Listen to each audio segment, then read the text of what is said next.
हैं या फिर आप एक्सपोर्ट बिजनेस करते हैं तो आप इसमें मेडिसिन से लेकर हर तरह के फूड आइटम्स को सप्लाई कर सकते हैं। दोस्तों, सेफ्टी को मद्देनजर रखते हुए ये सबसे अच्छी क्वालिटी के कंटेनर्स माने जाते हैं और आज इस इंडस्ट्रियल डॉक्यूमेंट्री वीडियो में हम आपको बताएंगे कि कैसे आप इन कंटेनर्स को मैन्युफैक्चर कर सकते हैं और कैसे आप इसके यूनिट को शुरू कर सकते हैं। तो चलिए, मैं आपका समय नहीं लूंगा और डायरेक्ट आपको लेके चलता हूँ इस यूनिट में और बात करते हैं इन कंटेनर्स के मैन्युफैक्चरिंग प्रोसेस की और इन्वेस्टमेंट की। आइए।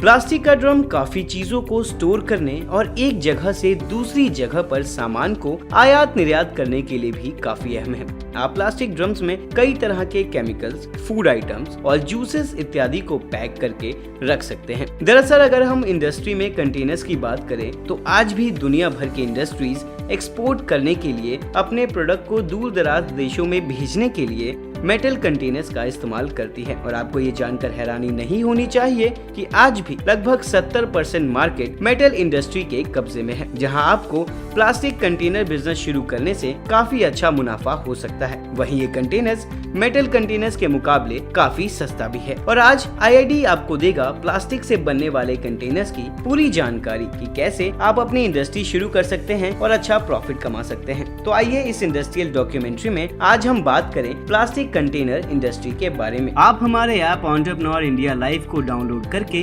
कभी भी और कहीं भी बिजनेस या इंडस्ट्री रिलेटेड जानकारी प्राप्त कर सकते हैं। इसकी सेल्फ लाइफ बहुत ज़्यादा होती है, जब तक कि अगर ये कोई वियर एंड टियर किसी नुकीली चीज़ से या कोई चीज़ से डैमेज ना हो, क्योंकि इनकी लाइफ जो होती है बहुत प्लास्टिक अगर आप देखेंगे तो इतना ईजिली ख़राब नहीं होता। मेजर इसमें बस एक ही चीज़ ध्यान रखनी होती है कि ये किसी भी चीज़ के अंदर कोई पॉइंटेड चीज़ इसके ऊपर ना लगे। तो चलिए शुरू करते हैं सबसे पहले रॉ मटेरियल से। जहां तक बात है रॉ मटेरियल्स की, तो इसके लिए आपको HMHDPE granules, master batches, PP granules, LLDPE and packaging materials की जरूरत होगी। अब अगर बात करें प्रोसेस की, तो प्लास्टिक कंटेनर्स को मैन्युफैक्चर करने के लिए आपको सबसे पहले जिस भी रॉ मटेरियल का प्रोडक्ट बनाना है, उस रॉ मटेरियल जैसे कि LLDPE, HMHDPE, PP को उसके respective batch and other additives के साथ हॉपर में फीड करना होगा, जिसके बाद ये रॉ मटेरियल स्क्रू कन्वेयर की मदद से मिक्सर तक जाएंगे। After mixing raw material mix holding tank में कलेक्ट होता है, जहाँ से मशीन के लोडर या एक्सटर्नल मटेरियल हैंडलिंग इक्विपमेंट की मदद से इस रॉ मटेरियल को मिक्स करके इंजेक्शन मोल्डिंग मशीन के हॉपर में फीड किया जाता है, जो कि मिक्सर को मेल्ट कर देंगे। आफ्टर दैट उसे मोल्ड में इंजेक्ट किया जाता है। इंजेक्ट करने के बाद एक प्लास्टिक की ट्यूब रेडी हो जाती है। इन प्लास्टिक ट्यूब्स को प्री फॉर्म कहते हैं, जिन्हें ब्लू मोल्डिंग मशीन में फीड किया जाता है, जिसमें प्री फॉर्म को हीट करके उसमें कंप्रेस्ड एयर ब्लो की जाती है, जिससे ट्यूब कंटेनर की शक्ल ले लेती है और फिर चिलिंग प्रोसेस के जरिए उन्हें ठंडा किया जाता है। अब आपका कंटेनर तैयार है, उसकी फिनिशिंग के लिए एक्स्ट्रा पार्ट्स को ग्राइंड कर दें। इसके बाद कंटेनर्स की weight checking and quality check करके आप इसे मार्केट में सप्लाई कर सकते हैं। बड़े कंटेनर्स जैसे कि ड्रम्स के लिए बड़ी कैपेसिटी वाली मशीनों की जरूरत होती है एंड कंटेनर्स का लिड या कैप भी इंजेक्शन मोल्डिंग मशीन में मोल्ड चेंज करके बनाया जा सकता है। अन्यथा आप कैप और लिड के सेपरेट इंजेक्शन मोल्डिंग मशीन की यूनिट भी लगा सकते हैं। और अगर कंटेनर्स पे कुछ इंफॉर्मेशन प्रिंट होनी है तो आप कंटेनर्स मैन्युफैक्चर करने के बाद प्रिंटिंग मशीन की मदद ले सकते हैं। लैंड एंड बिल्डिंग, इस यूनिट को शुरू करने के लिए आपको अप्रॉक्स 30,000 स्क्वायर फीट एरिया की जरूरत होगी, जिसमें 20 से 22,000 स्क्वायर फीट का टोटल एरिया कवर्ड होगा। हर चीज़ एक ऑर्डर में सेट होनी चाहिए। फॉर एग्जांपल आपके नट बोल्ट यहाँ होने चाहिए, आपकी मशीनरी यहाँ होनी चाहिए, आपका रॉ मटेरियल होना चाहिए, एक सर्कल बनना चाहिए।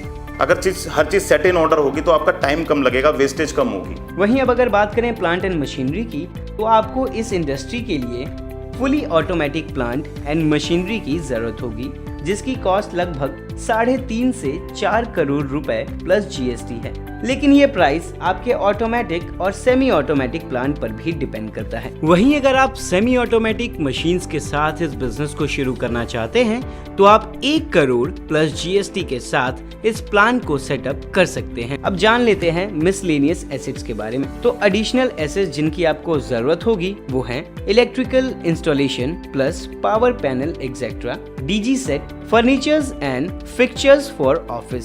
Power requirement. अब बात करते हैं इलेक्ट्रिसिटी की। इस व्यवसाय को शुरू करने के लिए आपको लगभग 300 किलोवाट इलेक्ट्रिक लोड की जरूरत होगी, लेकिन ये पावर रिक्वायरमेंट आपके प्लान के सेटअप पर भी डिपेंड करता है।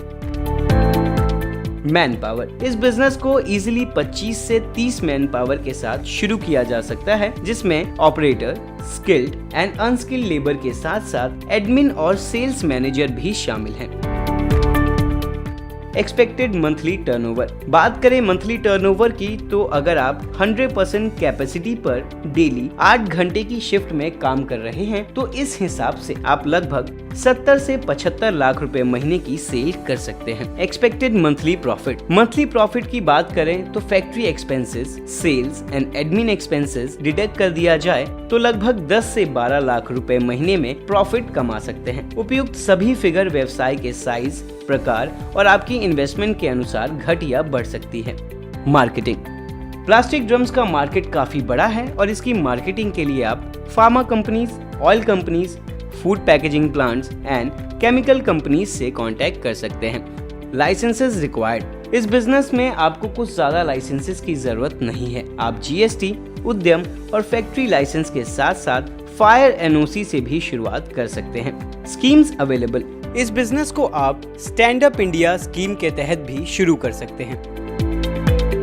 तो दोस्तों, आईआईडी के इस इंडस्ट्रियल डॉक्यूमेंट्री वीडियो में आपने जाना कि किस तरह से इन प्लास्टिक ड्रम्स और कंटेनर्स को बनाया जाता है और कैसे आप इस यूनिट को शुरू कर सकते हैं। अगर आप इस बिजनेस में और डिटेल में जानकारी चाहते हैं तो आप आईआईडी से कांटेक्ट कर सकते हैं। साथ ही नीचे स्क्रीन पर दिए गए कांटेक्ट नंबर और ईमेल आईडी के थ्रू आप हमसे संपर्क कर सकते हैं और अधिक जानकारी के लिए आप लॉग इन कर सकते हैं www.iid.org.in।